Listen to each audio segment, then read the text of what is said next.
Hey guys, MasterFiggy here. I'm going back to doing manga reviews of One Piece. Those of you who haven't seen, I do have the East Blue Saga reviewed in 5 different videos, so go check those out. I'll probably leave a link somewhere here. And today I'll be doing the Baroque Works saga, starting with volumes 12 to 15 here. So I hope you guys enjoy.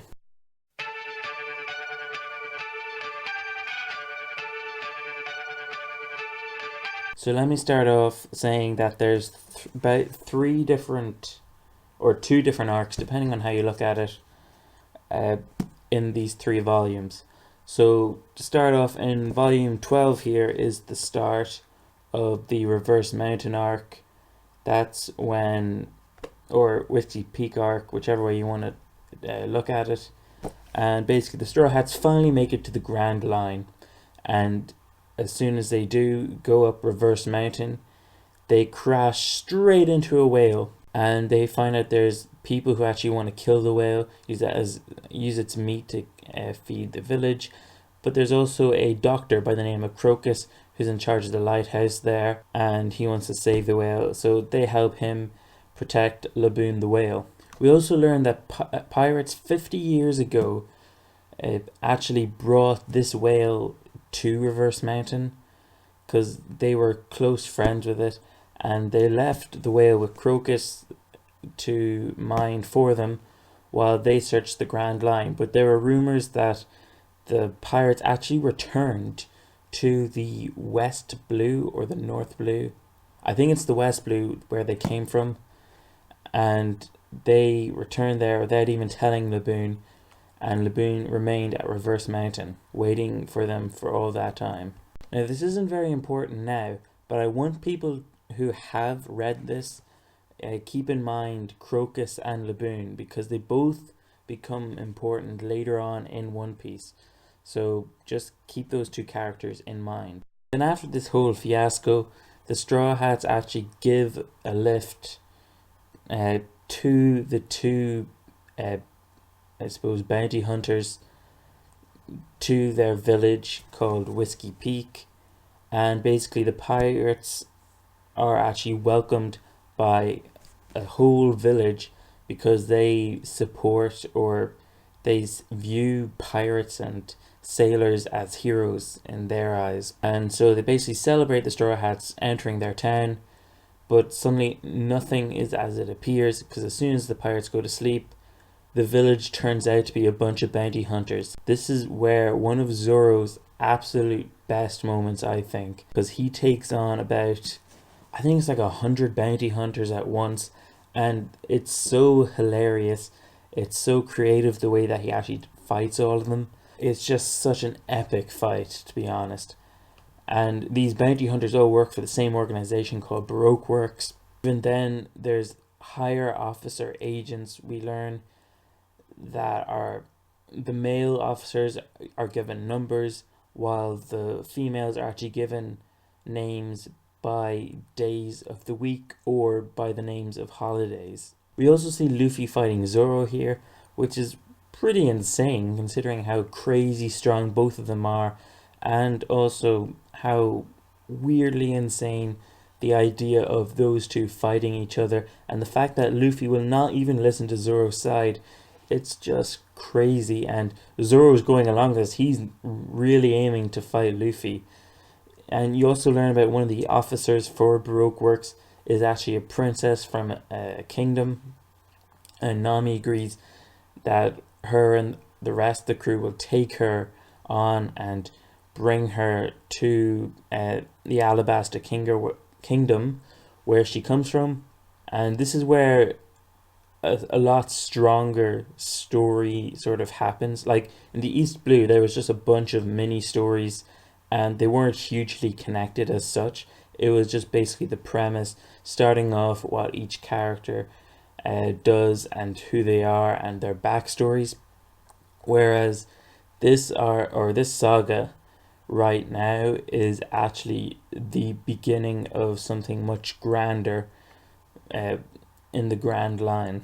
So the Straw Hats are on their way. They leave Whiskey Peak, and they finally meet the highest officer, well, highest female officer in Baroque works, Miss All Sunday. And those of you who have read the manga knows who she really is. She gives them a log post. They can't trust her, so they just throw it away or break it. I forget which one of those two it is, and basically they just go off or whatever.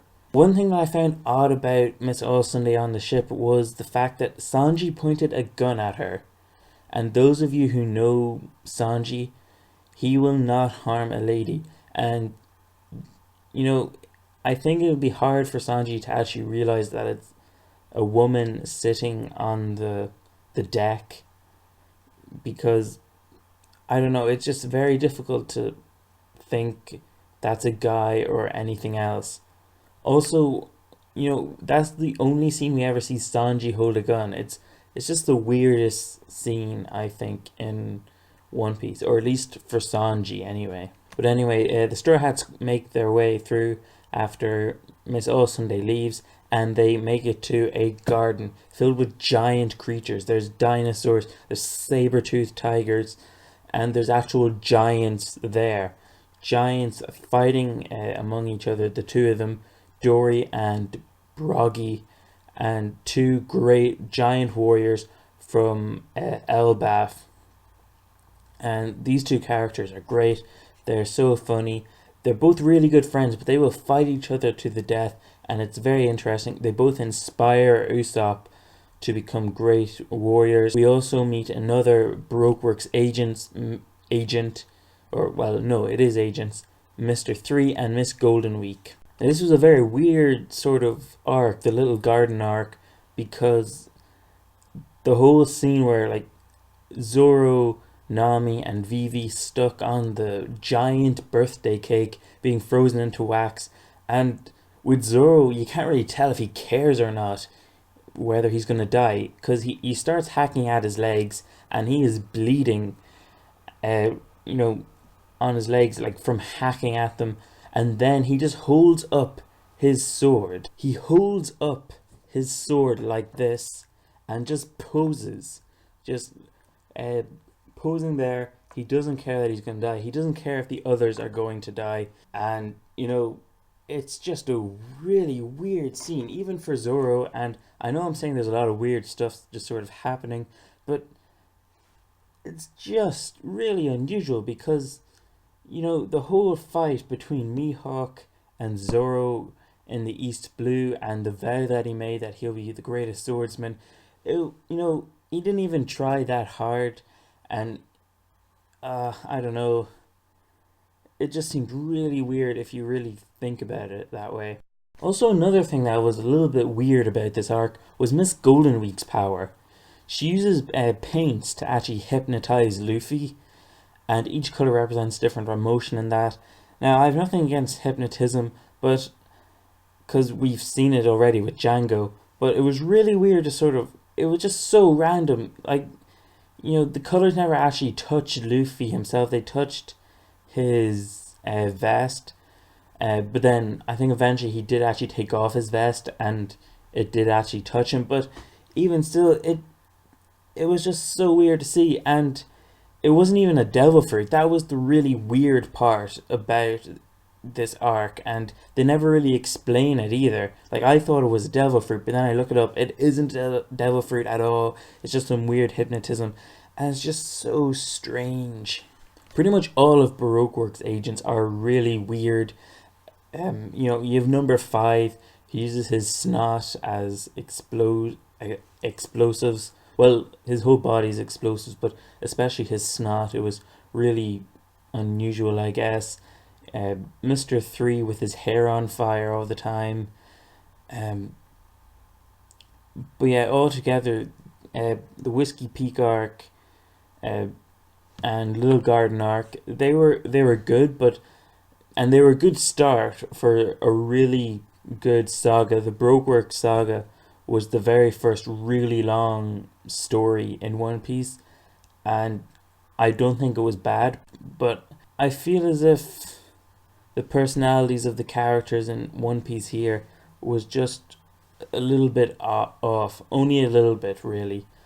I think maybe Oda was trying to define the Straw Hats' personalities a little bit more in this arc, but I don't know. But stay tuned for the part 2 of Baroque Works Saga, and I hope you guys enjoyed this video.